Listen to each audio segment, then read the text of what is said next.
Welcome to the Wealth Under Pressure podcast. Financial success very often has less to do with owning a financial product, earning a high income, or even being frugal. Instead, the path to success comes from having a comprehensive plan that enables you to optimize decisions and avoid mistakes. Join John Smallwood, a certified financial planner, as he identifies key areas of pressure on people's wealth and strategizes to reduce it. It's time to liberate your wealth. Hello and welcome to another episode with John Smallwood. Now, if you've been listening to the podcast, one of the things that you'll realize very quickly is the way that John and his team really look at financial services and financial advice is not necessarily as conventional as other people. And there are a lot of times where they challenge some very tightly, closely held truths, and I'm air quoting there. And today is going to be no different. So John today is going to talk about Social Security and when you should take it. And when we were prepping for this, he was running through some numbers just to kind of give me a preview of the podcast. And this is quite eye-opening. So John, enlighten us on Social Security. Okay. So Social Security is probably one of the biggest decisions that is being discussed right now in the financial community. About 12 years ago, my father and I were running seminars on Social Security optimization, and the interest was low. The problem was the baby boomers weren't near enough to actually taking it. Now they're near enough, and they're taking it in large sums, right? By 2026, every baby boomer will be over the age of 62. And by 2029, they'll all be over 65. So there's an onslaught of people that need to make decisions about their Social Security and how to optimize that Social Security in their retirement plan. We're not going to talk about the problems with Social Security. We're not going to talk about all those things because those are things that we've discussed on previous podcasts. But my concern is that conventional wisdom is usually a very narrow focus, meaning a couple of years ago, we started talking about the narrow focus planning trap, which is financial advisors, people tend to make financial decisions in a vacuum as if other things in their life do not exist.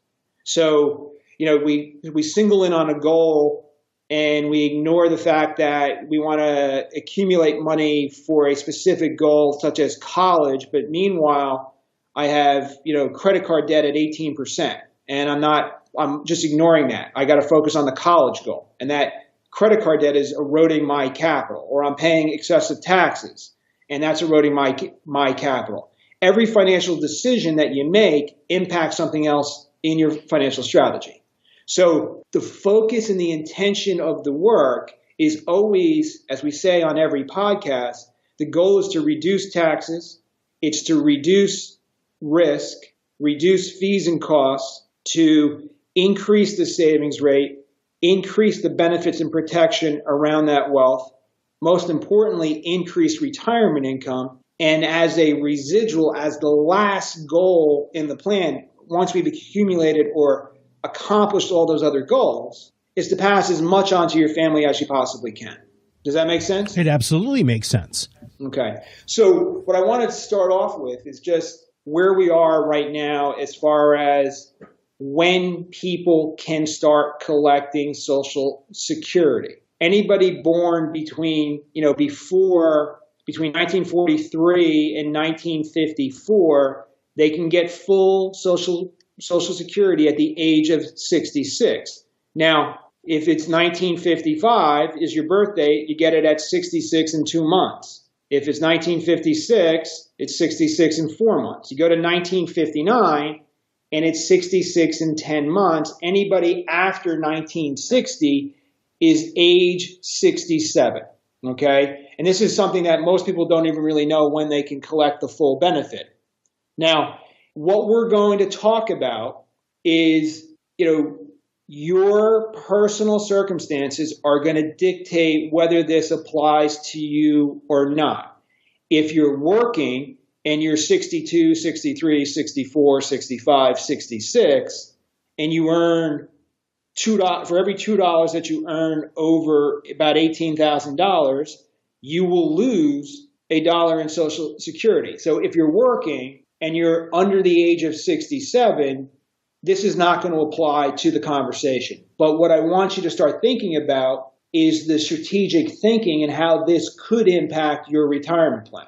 Now, John, make sense? It does. Yep. But the conventional wisdom here, what I have heard as the, truth from above is it doesn't matter if it's 67 or whatever. What matters is you delay as long as you possibly can because you will have more money in Social Security. Is that a fair statement?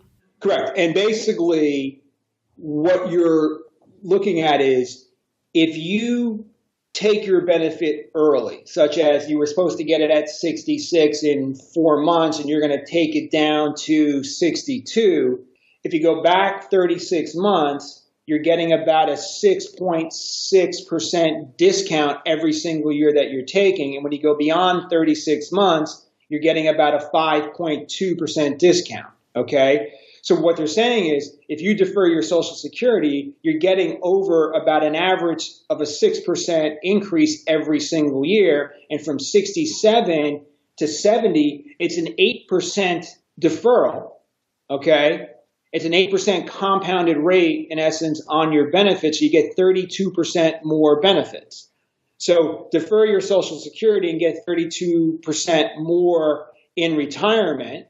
And I have a chart up on my screen that I'm looking at here that in our comparison cash flow, we have a situation where the person says, I will defer the benefits from 62, out to 70 and start collecting benefits at 70. And by the time this person is 78, the cumulative cash flows have equaled. So it took 16 years to break even. But if I live to 90 years old, I would have collected $778,000 more in Social Security benefits during that time frame. And that's what we're all focused on. Wow, $777,000 more in retirement. That's compelling, right? That's very compelling. And it's like the situation is, why would you not do that? Now, my first question is, do you have the 16 years to break even? Well, none of us are guaranteed those 16 years, right? Correct. Okay. So we don't know if you have the 16 years or not, but let's assume for a moment that we do. Okay. So I've created a little scenario where the scenario basically says and we've done the calculations and we said, okay, a full, 66 years old, somebody right now could collect, if they're 66, they're going to get $33,000 per year. If they discount it and they get it at 62, they're going to get $24,000. If they defer to 70, they're going to get $42,000. So $24,216 today, or wait, in essence, 8 years and get $42,000. Then in another 8 years, you're going to break even. So that's your 16-year period. What did that do to my wealth? Okay. So what I believe in is that every decision that I make has an equal and opposite reaction somewhere else in my plan. So I am not working today. I am 62 years old and I need to maintain my lifestyle. So if I have accumulated assets, I have to hit those assets to live my life, right? Mm-hmm. So now I run into all these other things that we've been talking about, which is with the withdrawal rate risk and all those other risks and longevity risk and all those other things, which Social Security makes sense with. So what we did is we said, let's create a little closed environment and let's add variables as we go. So let's say the person has accumulated $1 million in financial assets. They're 62 years old, and for the moment, we're going to avoid taxation and we're going to avoid inflation, right? Because in addition to getting those 6%, 6.5%, 6.2% increases and the 8% increases, you'd also get an inflationary rise. But what I want to do is I want to omit the inflation from the conversation, and in the moment, I want to omit the taxation. And then we'll come back and we'll talk about the taxation because that's going to play heavily into this as well. So if you think about it, if I'm 62 years old and I need $50,000 a year and I have an account that's making 5% interest, oh, great, where am I going to get that? Well, let's not worry about that now. Let's talk about it conceptually first, okay? The $50,000, I can take that out and enjoy my life, but I'm taking out a 5% withdrawal, which we know from all the studies that that's a high withdrawal rate, and that's going to increase the probability of what? Running out of money. Running out of money, running out of my capital. So in this first scenario, I said, why don't we take the Social Security at 62, so we'll get to $24,000 a year, so I only have to pull out a little bit from the portfolio and I can still reinvest. I only have to pull out $16,000, $26,000 to get to the $50,000 a year of income. I can leave money in my portfolio. So if I do this, right, at 70, I'm going to have $1,267,000 in my portfolio if I took Social Security early. So let's just go over that again. I take Social Security, I take $24,000 in Social Security, and I only have to pull out $26,000 or 2.6 from my portfolio to hit my goals. By the time I get to 70, the same withdrawal is now down to much lower because my portfolio is now $1,267,000 compared to what? Right? So now the comparison is conventional wisdom says, same scenario, let's defer Social Security to 70. So now I have to pull out the $50,000 a year from my portfolio. And every year that I'm doing that, my portfolio, assuming I'm making 5% and there's no market volatility, by the time I get to 69, my portfolio is now $1 million, and I get to the end of 70 where I've taken the $42,000 out now, I now only have $1,042,000 in my portfolio. So now I've got $220,000 left. So we talk about the 5 rules of the institutions, right? Mm-hmm. Keep our money, get our money, keep it, push it. Well, the government's also at work. And if I died at 70, who is worse off? Well, the person who delayed. The person who delayed, but the family. Oh, yes. Now, right? So if I think about it, the survivor aspect of this is one of the compelling conversations in the conversation that when I die, my wife is going to have a choice. Take her Social Security or take mine, whichever one is higher. So she's going to lose the Social Security benefit, right? So in this particular case, she'd have $42,000 versus $24,000, but she'd have a portfolio of, $1,267,000 versus a portfolio of $1 million. She has more capital to offset her loss of earnings. She has more, like if I took that $220,000 and I put it in an annuity, right? And I got a lifetime payment on a 70-year-old female, it's going to produce another $18,000, $19,000 a year, ballpark.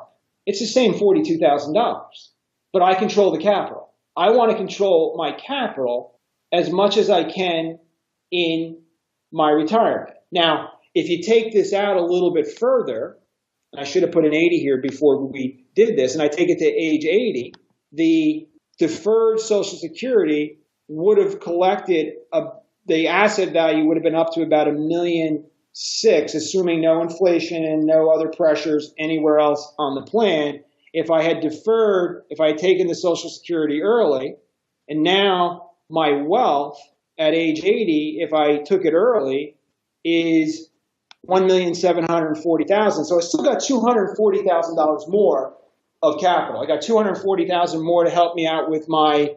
Don't they tell us that medical expenses for the average individual in retirement are going to be $240,000? I got an extra $240,000.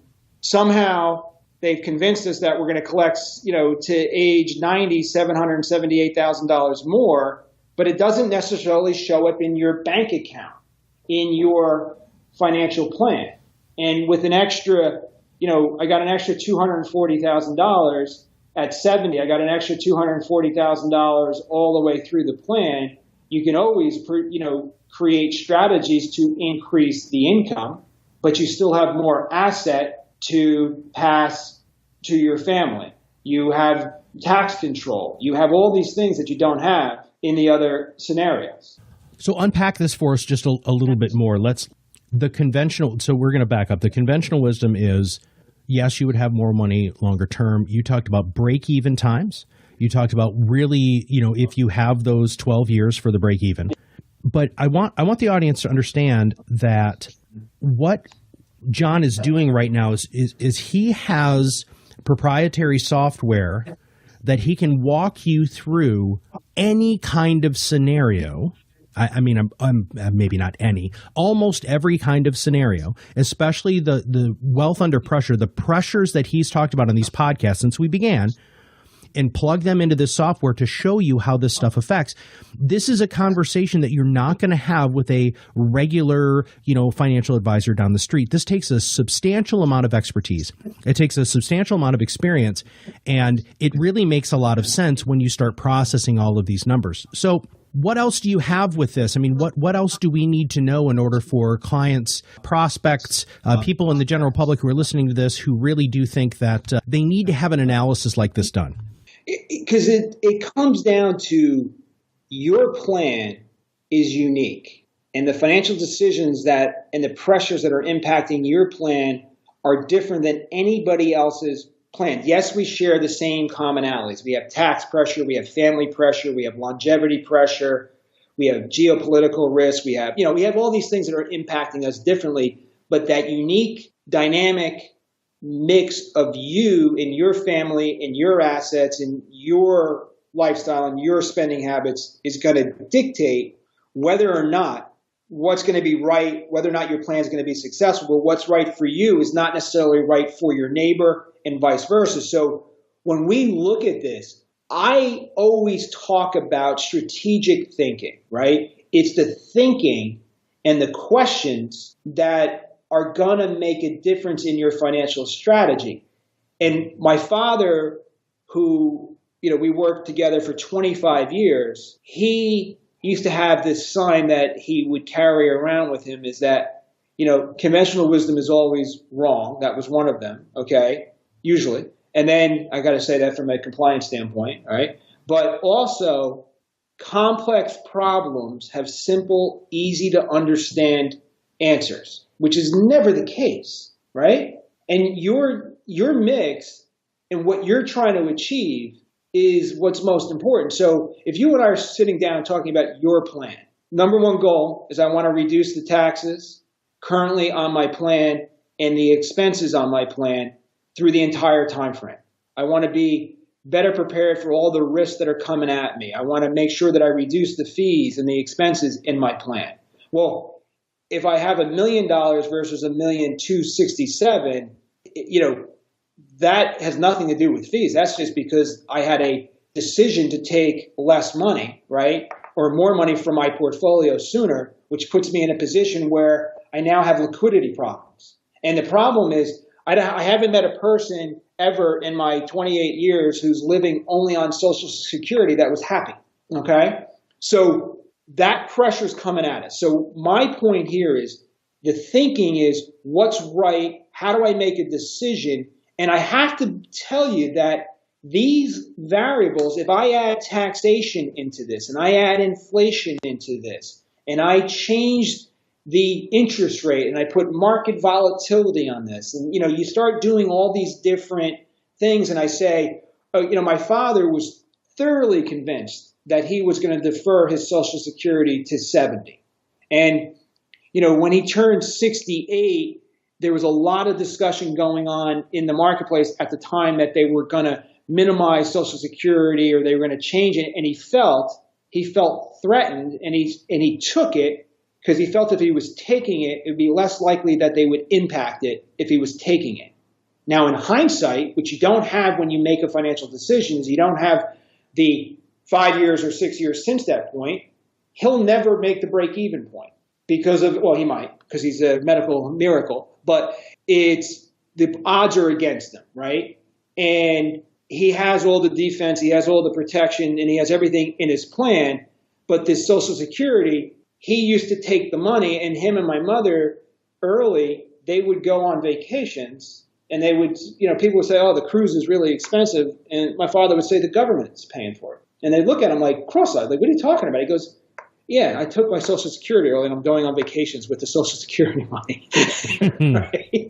And that's his sense of humor. But it's, those vacations they took were pretty darn special. And you're never going to, if he had deferred that, he would never have that enjoyment. So it's not just the math, right? People get into this, that the math is the math is the math is the math.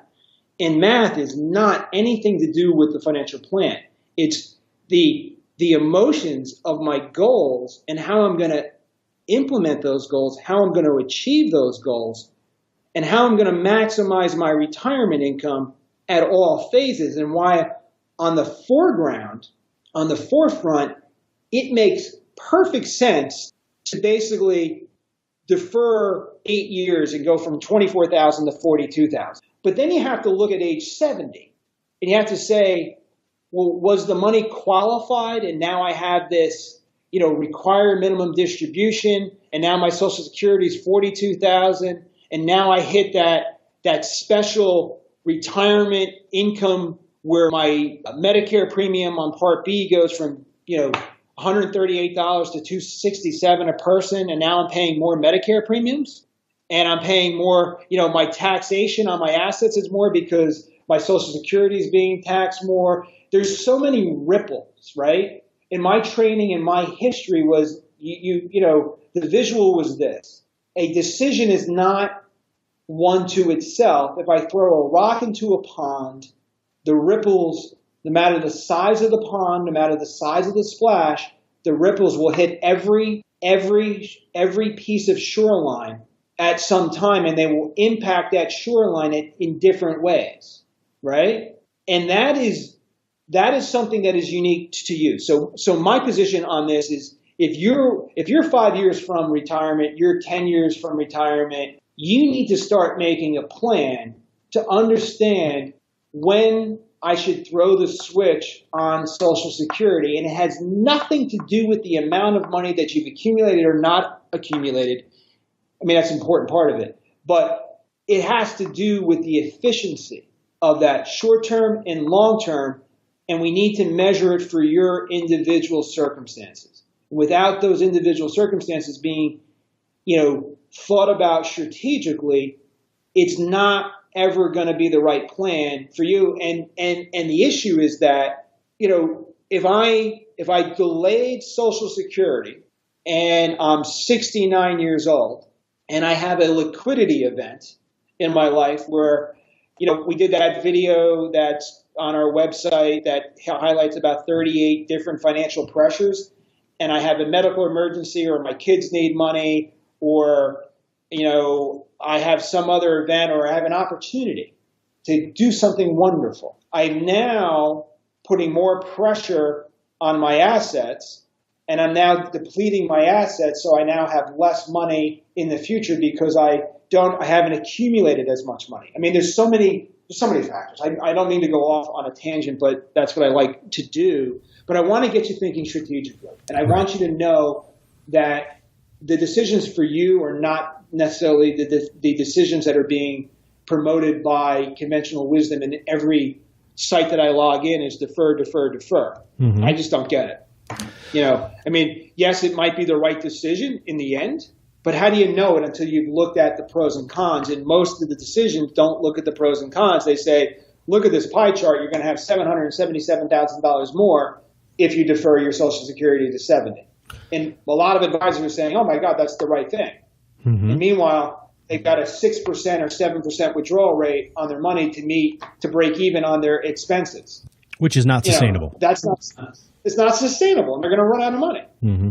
And, the other question is, it's a pension. A Social Security is a government-funded pension.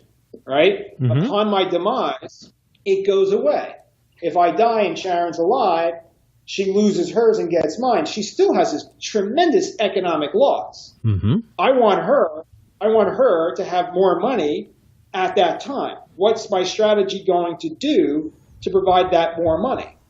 Is it going to be the Social Security? Do I have guaranteed income from other sources? Do I have life insurance in retirement? Do I have other backups and redundancies that are going to help me protect against this erosion that's at me? Mm-hmm. So to kind of wrap this up and kind of put this in, break even is 16 years depending upon the person and the date of birth. The break even is going to be different for everybody. Yep. Okay. Your health should dramatically play into this thinking. Your longevity potential should dramatically play into this thinking. Your withdrawal rate, your personal income tax circumstances, your family makeup, your other assets, all these things need to be factored in, and you need to put yourself through what we're going to call some financial pressure that is going to simulate, the whole idea is to take the plan and say, okay, let's simulate some stuff, some bad things happening. How does the plan work? Now let's change a variable. Let's take inflation and make it 3%. How does the plan work? Let's say I get inflation at 3%, but my Social Security, because I've accumulated a lot of assets, I get, some sort of means testing where I don't get that. Who knows, right? Mm-hmm. How does that impact my plan? What if I've accumulated too much assets and I don't get the Social Security, or it gets means tested away from me? Because you have to remember what I said on the open of this is currently by 2026, every baby boomer will be over the age of 62. By 2029, every boomer will be over 65. So that's the next, 8 years? Mm-hmm. Right? Everybody's going to continue, they're going to start collecting. Currently, Social Security, Medicare account for $2 trillion of the $4 trillion budget that we have. By 2022, that's going to be $2.3 trillion, according to some of the studies that I am reading. The unfunded liability of the two programs combined by 2022 is $42 trillion. Oh, geez. So we take this as like it's going to happen. I think it's going to happen. I'm a pretty optimistic kind of guy. But if you're successful, it may or may not be. And if you're under the age of 50 and you're planning, we for years have been removing Social Security from the plan and saying, if you get it, go on vacation with it like my dad did, right? Mm-hmm. But don't count on it. Now, right?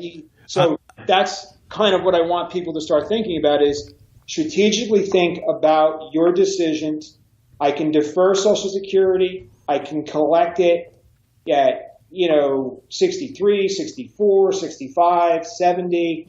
Which one's right for me? If I'm working, I'm going to defer to 66. If I'm working and I'm now 66 and I'm collecting the Social Security, should I collect it? Should I not collect it? Does it throw me into a higher tax bracket? Mm-hmm. These are things that need to be looked at. And then, when you start looking at somebody that's deferring, I see this mistake happen all the time, not to go off on another tangent, but they use all their non-qualified assets during the first 5 years of retirement.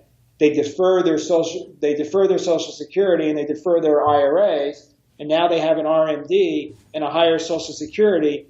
Most people might end up in a higher tax bracket, and if the Trump tax laws sunset, you will end up in a higher tax bracket than you are today. Yep. But again, don't know if that's going to happen. I think the highlight that I want to just make, just being on the sidelines here, is it is not cookie cutter. You have to keep that in mind when it comes to your financial planning. If your plan looks like everybody else's plan, it's not a plan. It's somebody else's map. Unless you really break down all of the different contingencies and that are your contingencies, not Joe Smith down the road's contingencies, that changes absolutely everything and could potentially make such an impact on what your retirement looks like that could be a big, huge game changer. More people plan more for their vacations, like John was saying his dad took, than they plan for retirement. And sitting down with a professional is vitally important. And one last thing. if you would like to set up a no obligation financial consultation with one of our advisors, including myself, you can go to our website. You can request what we call a wealth curve pressure identifier conversation. It's a free, no obligation, 30-minute conversation. We're going to find out as much about you as we possibly can and understand what your unique dynamics are. And then from there, we can talk about how we may or may not be able to help you. And that's a free, no obligation service that we provide to you. We have 7 or 8 of them scheduled each week or available in our calendars. We ask you to request them, and we have that conversation. Fantastic. And the website again? smallwoodassociates.com. All right. So, John, thank you for your thought leadership today. Matt, thank you for your guidance and putting this together, and I look forward to seeing you next time. Yep. And if you have not subscribed to the podcast yet, make sure you hit that subscribe now button below. That way, every time John comes out with a new podcast, it'll show up directly on your listening device. For John Smallwood, this is Matt Haller, and we'll see you on the other side of the mic very soon. Smallwood Wealth Management is a registered investment advisor. The opinions expressed by Smallwood Wealth Management and guests on this show are their own. All statements and opinions expressed are based upon information considered reliable, although it should not be relied upon as such. Any statements or opinions are subject to change without notice. Information presented is for educational purposes only. Moreover, no listener should assume that any discussions or information presented serves as the receipt of or a substitute for personalized advice from Smallwood Wealth Management or from any other investment professional and is not intended as an offer or solicitation for the sale or purchase of any specific securities, investments, or investment strategies. Smallwood Wealth Management is not a law firm or accounting firm, and no portion of this presentation should be interpreted as legal, accounting, or tax advice. Information expressed does not take into account your specific situation or objectives and is not intended as recommendations appropriate for any individual. Listeners are encouraged to seek advice from a qualified tax, legal, or investment advisor to determine whether any information presented may be suitable for their specific situation.